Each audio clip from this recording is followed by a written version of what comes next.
El Departamento de Matemática Aplicada de la Escuela de Ingenieros Industriales de la UNED trabaja especialmente en 3 líneas de investigación. Una propia en el ámbito de la optimización multiobjetivo, las otras 2 en colaboración con otras universidades centradas en los sistemas dinámicos y en el análisis geométrico.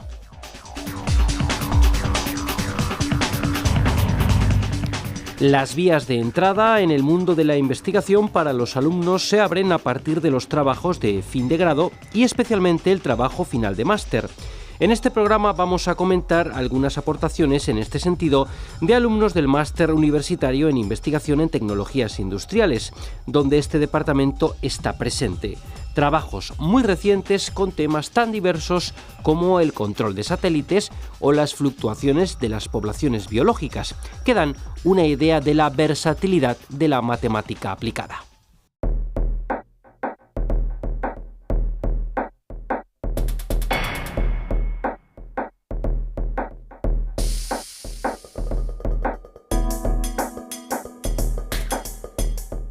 Hoy nos acompaña Juan Perán, que es el director del Departamento de Matemática Aplicada de la Escuela de Ingenieros Industriales de la UNED. Bienvenido. Hola, ¿qué hay? Buenos días. También está con nosotros Daniel Franco, que es profesor de este departamento y a su vez es subdirector de investigación de la escuela. Bienvenido, Daniel.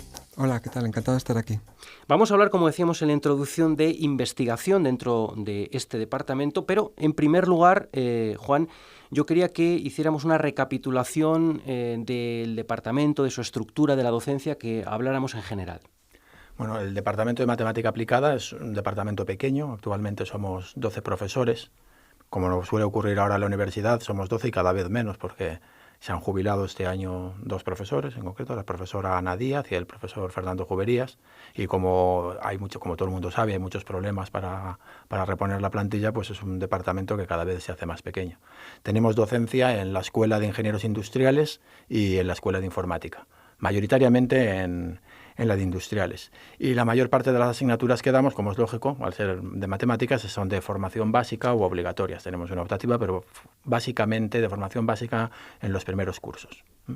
Son 2 materias, las asignaturas están agrupadas en 2 materias, una materia que es de matemáticas y la otra de estadística, que es una más pequeña, tiene una única asignatura. También participamos en el máster de investigación de tecnologías industriales y participamos también en el programa de doctorado de la escuela. Hablamos entonces, Daniel, en general, en principio, para ir ya después profundizando, de la investigación, primero desde tu punto de vista como subdirector de esta materia en la escuela, y luego hablamos también de la investigación ya en concreto en el departamento. Sí, pues sí, actualmente soy el subdirector de investigación de la escuela y yo estoy encantado porque la verdad es que la escuela tiene una clarísima vocación investigadora y la prueba de eso es que en los últimos años siempre se han defendido un buen número de tesis, por encima de 10 todos los años, y también siempre se han firmado un número importante de contratos con empresas para realizar colaboraciones en investigación.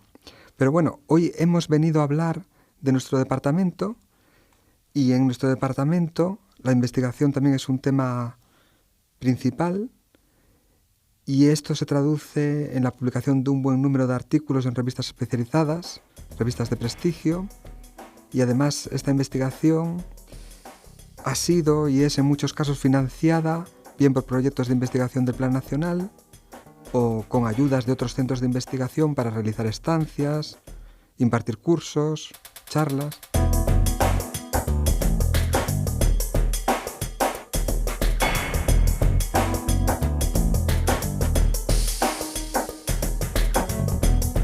Vamos a entrar ya en las líneas de investigación principales del departamento. Profesor Perán. Nuestro departamento es un poco raro en el sentido de que los profesores somos la mayoría matemáticos, también hay ingenieros, somos matemáticos e ingenieros, pero estamos integrados en una escuela de ingenieros industriales y tenemos docencia en general con ingeniería.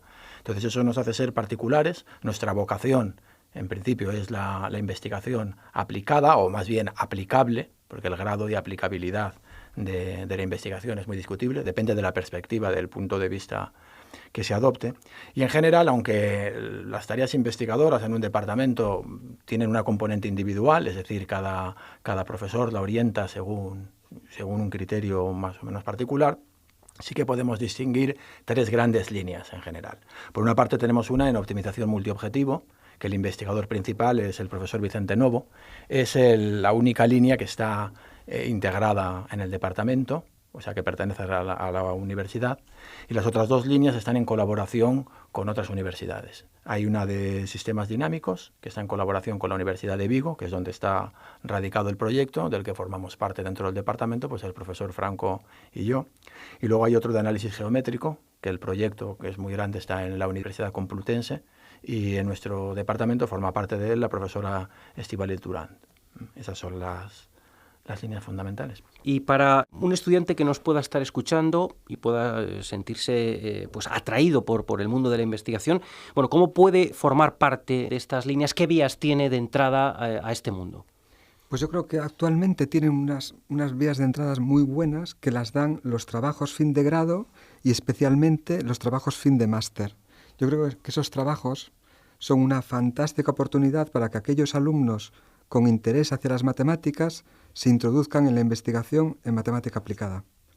Y tal vez para ilustrarlo, pues podemos hablar de 2 trabajos, son trabajos fin de máster que se han defendido en la pasada convocatoria de septiembre, dentro del máster en investigación en tecnologías industriales.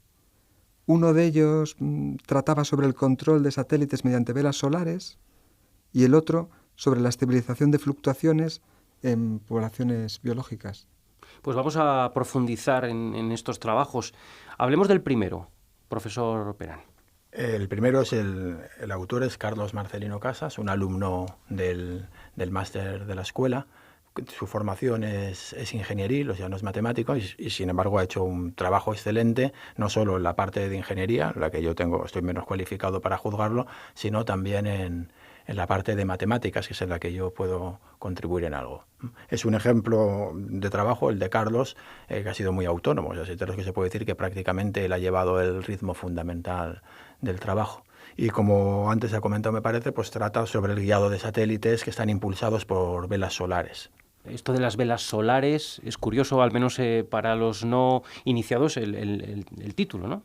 Yo tampoco estoy muy iniciado, porque yo soy matemático, o sea, lo que yo puedo contribuir más en ese caso es el que luego lo comentamos, en la forma de manejarlo, la mecánica discreta y el control óptimo. Pero vamos, más o menos por lo que he aprendido yo trabajando con Carlos, o sea, que en este caso muchas veces el director aprende del estudiante, y yo he aprendido, me ha resultado muy interesante. Como el problema fundamental de la dinámica de un satélite viene a ser no tanto la falta de energía, porque un satélite puede conseguir prácticamente la energía que necesita utilizando paneles solares y cogiendo energía eléctrica, más o menos no tiene esa dificultad, sino que el problema fundamental que tiene es que se agota el combustible. O sea, para moverse un satélite en el espacio necesita expulsar una masa, y entonces se mueve en sentido contrario. Entonces es una de las principales limitaciones que tiene. Entonces, de las muchas tecnologías que se han desarrollado para intentar resolver este problema, una de ellas consiste en desplegar unas estructuras muy grandes, que se les llama velas en analogía con las que se utilizan para los barcos, nada más que en lugar de estar impulsados por un viento, que sería el viento en la Tierra, es un fluido, es el aire en movimiento, en el caso del espacio estarían impulsados por la propia luz, o sea, la propia presión lumínica que hace sobre esos paneles impulsaría al satélite. Entonces esa presión es muy baja, muy pequeña, pero como se aplica durante un tiempo muy largo y hay muy poco rozamiento, un rozamiento nulo en el espacio, pues puede conseguir grandes velocidades. Entonces el control del satélite se consigue simplemente orientando, cambiando el ángulo que forma ese panel, esa vela, respecto al Sol. Estamos hablando, lógicamente, todo dentro del sistema solar. Esa es la idea. Entonces la aportación del trabajo, que es muy interesante, es utilizar unos métodos matemáticos, que el nombre técnico es mecánica discreta y control óptimo, que son una combinación de 2 técnicas que existían antes, como dice el nombre, que son la mecánica discreta y el control óptimo. La mecánica discreta consiste en formular las leyes de la mecánica, que normalmente son modelos continuos, hacerlos discreto, y el control óptimo es un método de optimización. Es decir, que se plantea de alguna manera el problema de guiado como un problema de hacer un determinado coste en abstracto lo menor posible, y se aplican técnicas de optimización ya conocidas, y de esta manera, combinando 2 herramientas más o menos desarrolladas, aparece un nuevo sistema, una que es una opción, todavía no se ha aplicado mucho en la realidad, para controlar el movimiento de un satélite en el espacio. Carlos es un especialista, Carlos, el autor del trabajo, porque él es ingeniero aeronáutico y ha trabajado en el guiado de satélites. Realmente el trabajo TFM lo que pretendía añadir es lo de la mecánica discreta y el control óptimo aplicado en este caso. Y bueno, y en el trabajo, pues Carlos ha desarrollado el modelo y lo ha aplicado en unos cuantos ejemplos sencillos. Uno, por ejemplo, los procedimientos para sacar de la órbita un satélite, ¿no? Es un problema que en alguna película ha salido hace poco, ¿no? La mayor parte de los satélites, cuando se envían al espacio, se ponen en órbita, cuando acaba su vida útil se quedan ahí. Entonces, desde los inicios de la astronáutica, pues se está acumulando muchísima basura en el espacio. Esas partículas se mueven a unas velocidades enormes, aunque sean pequeñas, pues pueden destruir los equipos que se están colocando posteriormente. Entonces, una de las áreas de investigación interesante es cómo conseguir que cuando un satélite acaba su vida útil, hacerle reentrar en la atmósfera para que se destruya. Entonces, una de las opciones de muchas que él trabaja aquí es colocándole una vela solar, que lo que haría es reducirle ligeramente la velocidad para que se acercara lo suficiente a la Tierra para entrar en contacto con la atmósfera, y ya en ese momento la propia atmósfera lo para totalmente, pues hace que reentre ya rápidamente y lo destruye.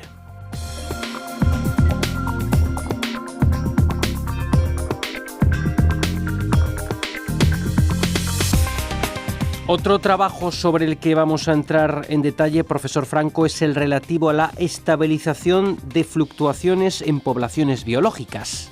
Este es un problema central en ecología. Los ecólogos ven que el número de individuos en una población varía, no se mantiene constante, y pues hay varias teorías sobre la razón que hace que esto ocurra. Una de ellas, que apareció en los años 70, dice que esto se debe, que es algo intrínseco a la población, que la población puede ser modelada por unas ecuaciones matemáticas y que esas ecuaciones matemáticas son caóticas en el sentido de que estas fluctuaciones varían mucho a lo largo del tiempo. Y entonces esto da lugar de forma natural a un problema, y el problema es cómo intentar controlar, cómo intentar reducir esas fluctuaciones. Y este ha sido el tema central del trabajo fin de máster de Juan Francisco Segura. No sé si podemos profundizar algo más en alguna conclusión que haya aportado este trabajo a esta problemática. Sí, pues por decirles algo más, el trabajo de Juan Francisco Segura nace de trabajos previos pero recientes de otros investigadores que habían estudiado un método de estabilización que como herramienta fundamental añadía individuos a la población. Y él trató de encontrar un método con propiedades similares, pero que en lugar de añadir individuos, los eliminase de la población. Esto es muy interesante si la población se explota comercialmente. Las herramientas que se utilizan en este trabajo son los sistemas dinámicos discretos, y es algo que para que un alumno que haya cursado cualquier grado de ingeniería puede entender, es capaz de entender, porque un sistema dinámico discreto se genera a partir de una función, que es algo que conocen ya todos los alumnos de ingeniería en el primer curso, en la asignatura de cálculo, y entonces el sistema dinámico discreto funciona que a partir de una condición inicial, en este caso de un tamaño de población inicial, el siguiente tamaño de población viene dado por la imagen de esa condición inicial a través de una cierta función que se llama función de producción de la población. Esto nos da el tamaño de la población en la siguiente generación, y a partir de ese tamaño de población generaríamos otro tamaño de población, y a partir de ese otro de forma iterativa. Es una iteración continua de una función. Entonces es algo que una vez que que los alumnos, muchos alumnos serán de primer curso, aún no habrán llegado a ese tema, pero en cuanto estudien el tema de las funciones reales de una variable real, un sistema dinámico discreto es en esencia utilizar una función de las que conocen.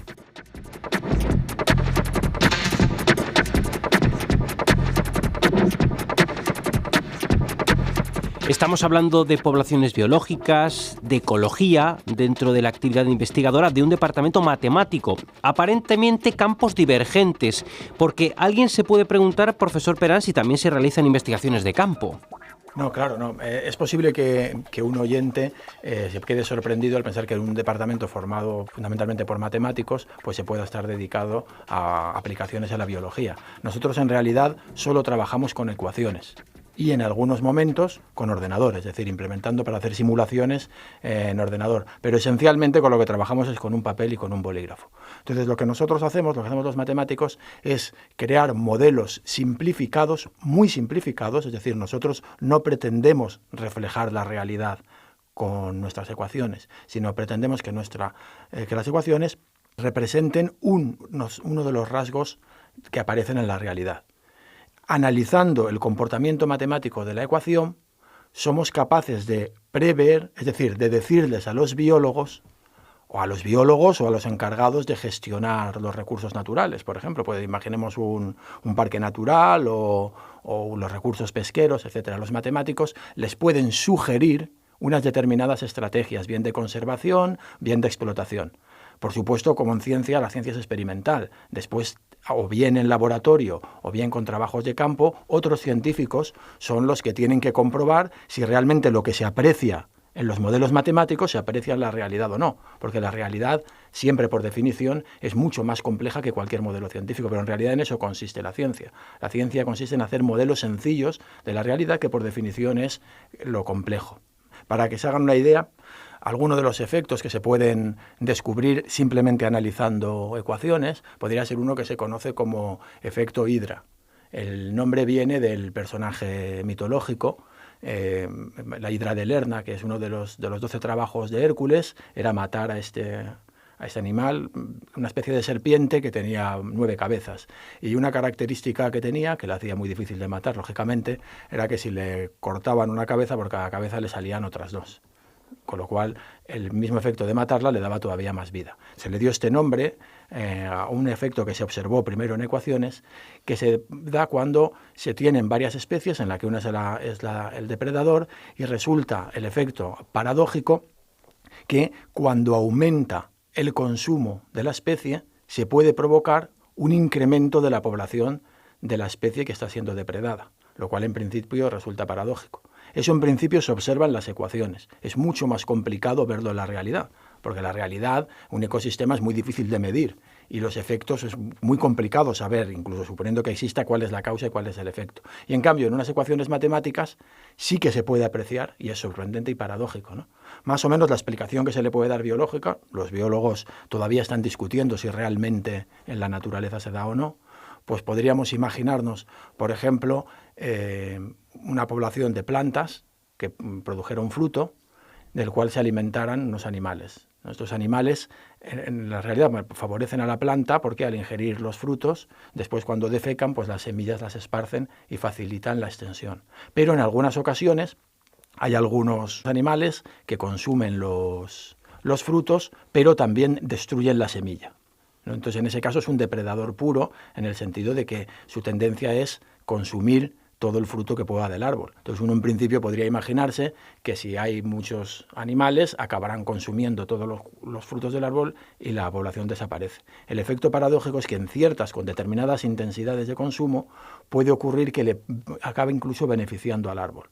El motivo se puede explicar porque al consumir parte de las semillas, no se reproducen tantas plantas porque también hay una competencia intraespecífica entre las propias plantas y puede acabar incluso beneficiándola. Entonces, este es un ejemplo, hay otros, en el que los fenómenos aparecen incluso antes en los modelos matemáticos y simplemente el matemático lo que hace es proponerlo. Por supuesto, luego el biólogo, por la experimentación, tendrá que saber si realmente eso se produce o no en la naturaleza. Me gustaría remarcar una cosa que por ahora me parece que un poco hemos dicho, que las matemáticas pueden ser útiles en las aplicaciones.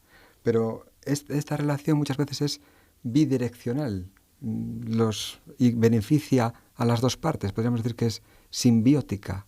Entonces, hay a veces modelos que aparecen en biología, pero también en ingeniería, en todas las ramas en las que utilizan las matemáticas, que generan problemas teóricos matemáticos que son de mucho interés. Estoy pensando en el caso de las poblaciones biológicas, que hay conjeturas que llevan tiempo abiertas sobre estabilidad global de soluciones de sistemas dinámicos discretos, y esas conjeturas llevan abiertas cerca de 50 años, con matemáticos, teóricos, tratando de resolverlas, y que son problemas difíciles y muy interesantes.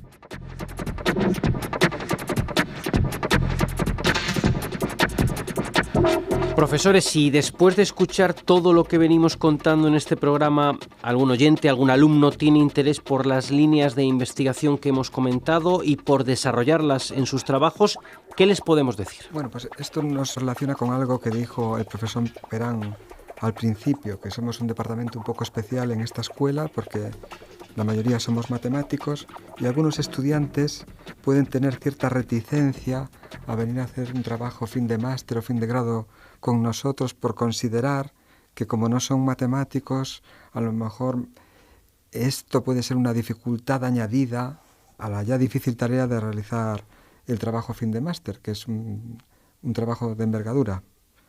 Y a mí me gustaría animarles a que contacten con los profesores, a que discutan con ellos posibles temas de colaboración para realizar el trabajo fin de máster, y que probablemente después de ese contacto, de un intercambio de correos, en muchos casos se llegue a una idea de trabajo fin de máster, fin de grado, que satisfaga a las dos partes y que sea un muy buen trabajo. Pero antes de llegar a ese trabajo fin de grado o a ese posible trabajo fin de máster, profesor Perán, los estudiantes comienzan a estudiar sus grados, etcétera, y en este caso, ¿qué podemos decir a los estudiantes que están este año iniciándose en los estudios y que cuentan con asignaturas impartidas por el departamento? En relación a lo que había dicho el profesor Franco, quería añadir que la participación de los estudiantes en trabajos de fin de grado y en fin de máster es muy enriquecedor también para los profesores. O sea que para nosotros, que en general los matemáticos que trabajamos en escuelas industriales dirigimos muy pocos trabajos, sobre todo de fin de grados, muy pocos, para nosotros es enriquecedor. O sea, un profesor, por definición, es alguien que sigue estudiando toda la vida. Entonces, cada vez que a nosotros nos plantean algún proyecto de matemática no aplicable, sino aplicada, nosotros estudiamos y aprendemos. Entonces, es incluso en el propio provecho del departamento el que los estudiantes se dirijan a nosotros. Habrá ocasiones en las que podamos encontrar la manera de que nosotros aportemos algo, porque es habitual que el estudiante, cuando ya está acabando su titulación, sabe más de ingeniería, lógicamente, que nosotros. Nosotros podemos aportar en los métodos matemáticos. Pero de ese debate seguro que puede salir algo, no solo un buen trabajo, sino un resultado enriquecedor para nosotros. O sea, nosotros aprendemos también mucho y con eso rompemos la tendencia natural en los matemáticos de huir de las aplicaciones, que es algo, o un defecto o una virtud que tenemos. A ese propósito se suele contar como una broma, se dice que las matemáticas en eso se parecen al sexo, porque son útiles y nadie lo duda, pero quienes lo practican no lo hacen por ese motivo. Entonces, en cierta manera, nos ocurre a nosotros también lo mismo. Y ahora sí, volviendo a la pregunta que me hacía, ¿qué decirles a los estudiantes de primer curso? Que son normalmente, bueno, en nuestra universidad se pueden incorporar a la UNED, no solo en primer curso, en otros, pero en general a los de primer curso. El primer consejo es que utilicen los recursos que existen, que parece una obviedad, pero no siempre se hace. El departamento tiene un curso cero, muy bien elaborado, que les puede resultar de muchísima utilidad, especialmente a nuestros estudiantes, muchos de ellos que proceden de grados, no vienen del bachillerato. Las pequeñas lagunas de formación que puedan tener las pueden resolver de una forma muy eficaz estudiando ese curso cero. Y por supuesto pueden plantear preguntas a los profesores sobre esas cuestiones. Muchas veces es más rentable, ellos van a dedicar menos horas. Si primero se preparan ese curso y luego intentan atacar las asignaturas, que pecando de un exceso de optimismo y creyendo que si se atacan directamente las asignaturas van a ir cubriendo al mismo tiempo las lagunas. Entonces, mi consejo fundamental es que utilicen los recursos, muy especialmente los foros de los cursos virtuales, que pregunten. Cuando uno de ellos pregunta, no solo obtiene una respuesta, sino que está ayudando a sus compañeros porque está generando un diálogo. Es muy probable que la duda que tiene uno es la misma que va a tener su compañero que está estudiando solo en casa. Entonces, es fundamental crear esa comunidad con el propio profesor y para eso es importante pues intervenir, no solo preguntando, sino también participando en ayudar a compañeros y de esa forma podemos formar comunidades que en cierta forma simulen o incluso mejoren una clase física verdadera. Bien, pues hemos concluido. Solo nos queda agradecer su presencia a los profesores Juan Perán, gracias.